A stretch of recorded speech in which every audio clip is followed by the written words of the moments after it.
Ce son, on le reconnaîtrait parmi mille. C'est celui d'un retour qui aurait pu être légendaire, mais qui va se solder par un flop avec seulement 2 saisons au compteur, en 2011 et en 2012. Retour sur le destin brisé de la Mini WRC. Bienvenue sur les podcasts de Rallye Info. Aujourd'hui, second épisode des pires WRC. On repart au début des années 2010 avec l'histoire de la Mini World Rally Car.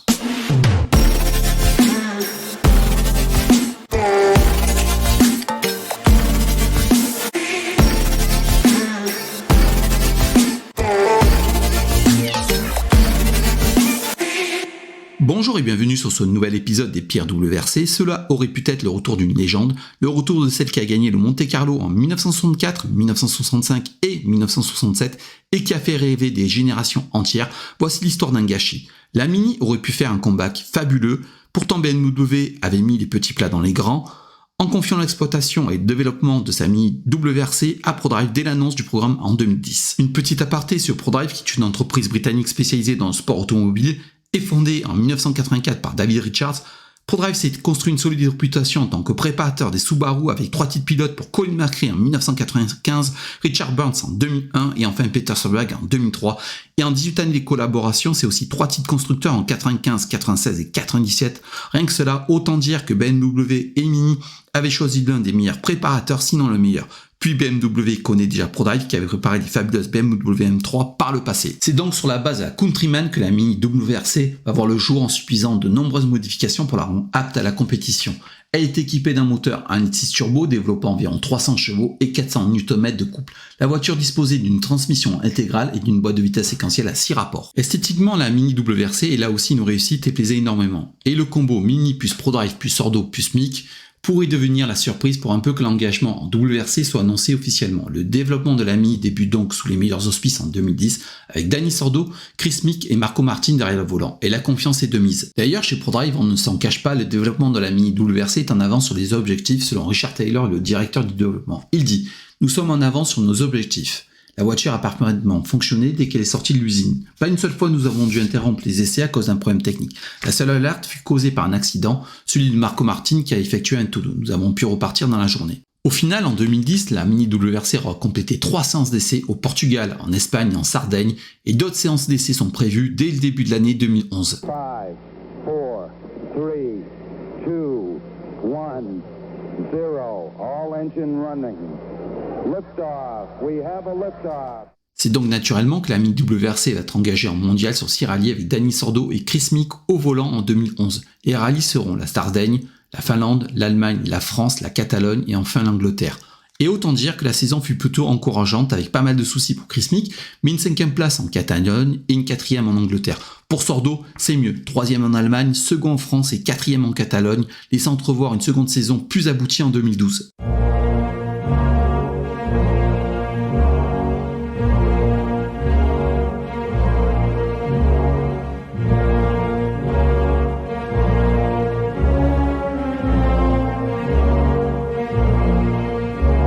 Malheureusement, le premier signe annonciateur de la chute et l'éviction de Chris Mick avant 2012, qui a remplacé dans la seconde Mini par Pierre Campana au rallye Monte Carlo, qui lui aussi ne fera qu'un seul rallye avant que la seconde voiture ne disparaisse totalement de la saison 2012.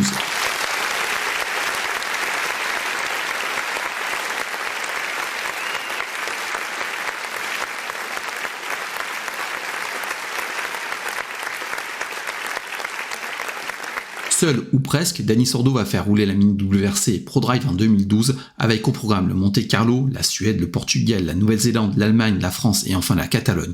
Une très belle seconde place en principauté et en fait le chant du cygne de cette saison qui ne sera pas à la hauteur de la première car entre soucis, contre-performance, la Mini déçoit et les résultats sont plus que mitigés. Et c'est la même chose pour le team satellite WRC Team Mini Portugal qui engage Araujo et Noble. Tiens, un team satellite alors que ProDrive peine à faire rouler la Mini et la développer en cette saison 2012. Vous me voyez venir? Non, vous inquiétez pas, ça va être rapide, asseyez-vous, écoutez bien.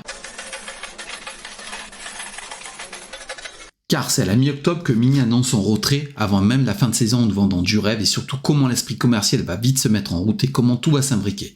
Effectivement, BMW met fin à sa collaboration avec ProDrive qui se voit écarté de la compétition comme écurie officielle. C'est désormais le World Team Mini Portugal qui se retrouve représentant officiel de Mini en rallye en mondial. Effectivement, un différend grondé entre ProDrive et Mini depuis pas mal de temps. sur les financements du programme et surtout sur les orientations sportives, et on comprend mieux après la stagnation des Mini en 2012. Alors je vais vous lire le communiqué du charmant Dr Ziegler qui annonce le retrait de Mini en WRC. Je vous fais grâce de son titre honorifique, juste qu'il est vice-président Mini Business. Il dit « Mini abandonnera sa participation au WRC à la fin de la saison 2012. À la fin de la saison, le WRC Team Mini Portugal aura participé à tous les rallyes en 2012. Ainsi, conformément à la réglementation FIA, nous aurons obtenu l'homologation WRC pour la Mini John Cooper Works. Ce faisant, nous aurons atteint les conditions préalables pour permettre aux personnes intéressées de continuer à faire rouler la voiture en WRC sur la base de la compétition client. » Vous avez compris ? Non, toujours pas, je vais vous expliquer, c'est très simple. Alors, écoutez bien comme tout cela va s'imbriquer et c'est magnifique. ProDrive conservera la responsabilité de la construction et du support des voitures clients Mini John Cooper Works WRC, tout en travaillant avec le groupe BMW sur le développement ultérieur de la voiture.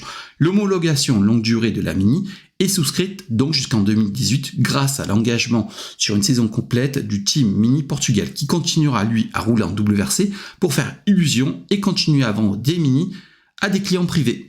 La marque du groupe BMW se retire donc après 2 saisons, la Mini WRC pourra cependant courir à titre privé, et ça c'est la magie du business. On l'aura compris, il n'y avait pas de stratégie sportive à long terme, mais une stratégie commerciale visant à vendre une Mini WRC à des clients en comptant sur des évolutions basées sur les nouvelles homologations qui n'arriveront jamais ou que très peu. Coup de chance pour le WRC, le retrait de Mini intervient alors que Volkswagen et Hyundai vont faire leur apparition en WRC.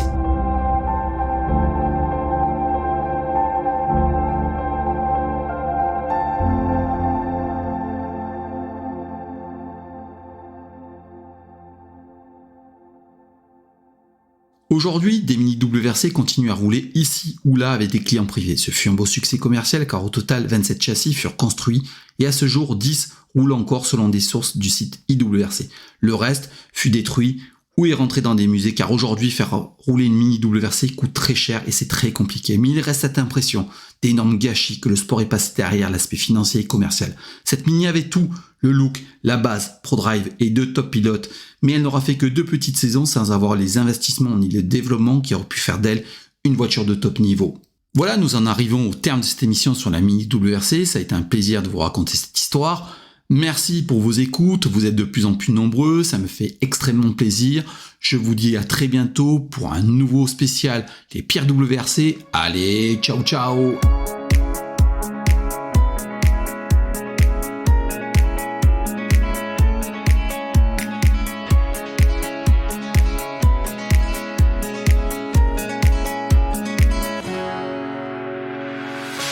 The sun blazed so brightly up in the summer sky.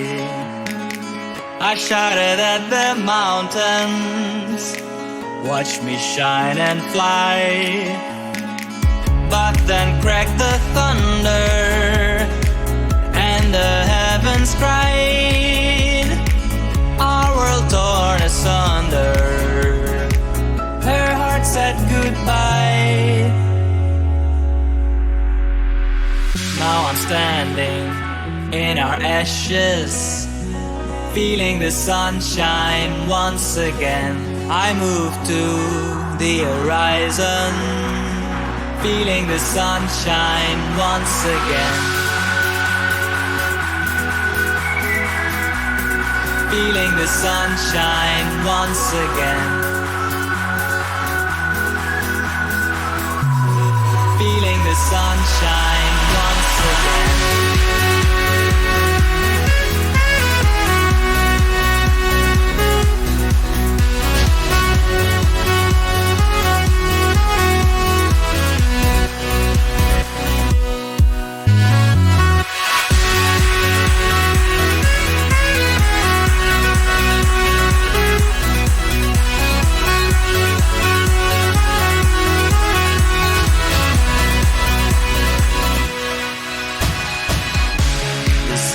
So brightly up in the summer sky. I shouted at the mountains, watch me shine and fly. But then cracked the thunder and the heavens cried. Our world torn asunder, said goodbye. Now I'm standing in our ashes, feeling the sunshine once again. I move to the horizon, feeling the sunshine once again. Feeling the sunshine once again. Feeling the sunshine once again.